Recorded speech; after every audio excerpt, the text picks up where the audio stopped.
his present shop, but did not own the one available lot adjoining. He advised Conrad Lyte to purchase this lot for $11,000, though an appraisal on basis of rents did not indicate its value as above $9,000. The rents, declared Babbitt, were too low, and by waiting they could make Purdy come to their price. This was vision. He had to bully Lyte into buying. His first act as agent for Lyte was to increase the rent of the battered store building on the lot. The tenant said a number of rude things, but he paid. Now Purdy seemed ready to buy, and his delay was going to cost him 10,000 extra dollars.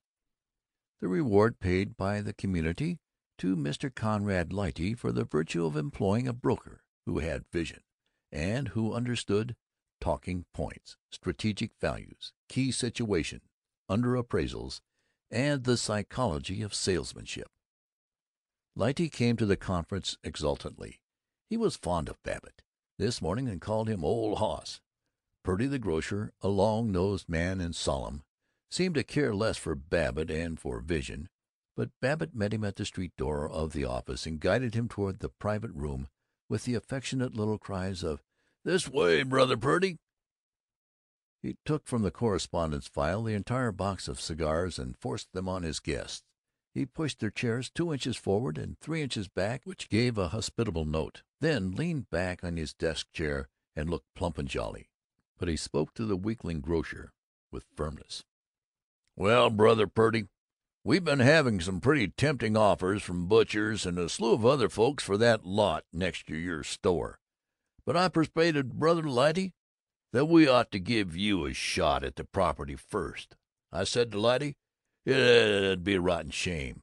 I said, if somebody went and opened a combination grocery and meat market right next door and ruined Purdy's nice little business, especially," Babbitt leaned forward and his voice was harsh, "it would be hard luck if one of those cash and carry chain stores got in there and started cutting prices below cost till they got rid of competition, force you to the wall."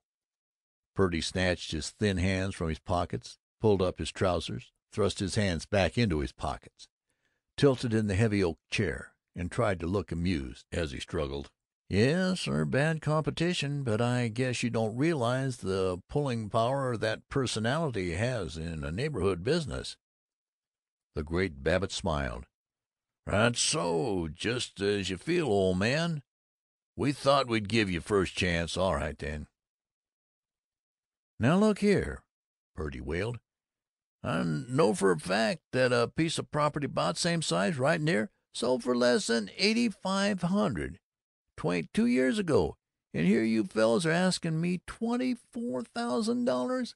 Why, I'd have a mortgage. I wouldn't mind so much paying $12,000, but why, good God, Mr. Babbitt, you're asking more than twice its value, and threaten to ruin me if I don't take it." "Purdy, I don't like your way of talking. I don't like it one little bit. Supposing Lyte and I were stinking enough to want to ruin any fellow human, don't you suppose we know it's to our own selfish interest to have everybody in Zenith prosperous? But all this is beside the point. Tell you what we'll do. We'll come down to 23,500 down, and the rest on mortgage. And if you want to wreck the old shack and rebuild, I guess I can get Lyte here to loosen up for a building mortgage on good liberal terms.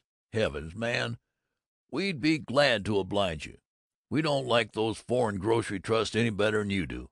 But it isn't reasonable to expect us to sacrifice 11,000 or more just for neighbors, is it? How about it, Lyte?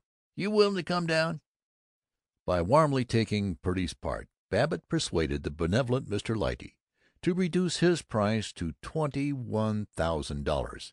At the right moment, Babbitt snatched from a drawer the agreement he had Miss McGowan type out a week ago and thrust it into Purdy's hands.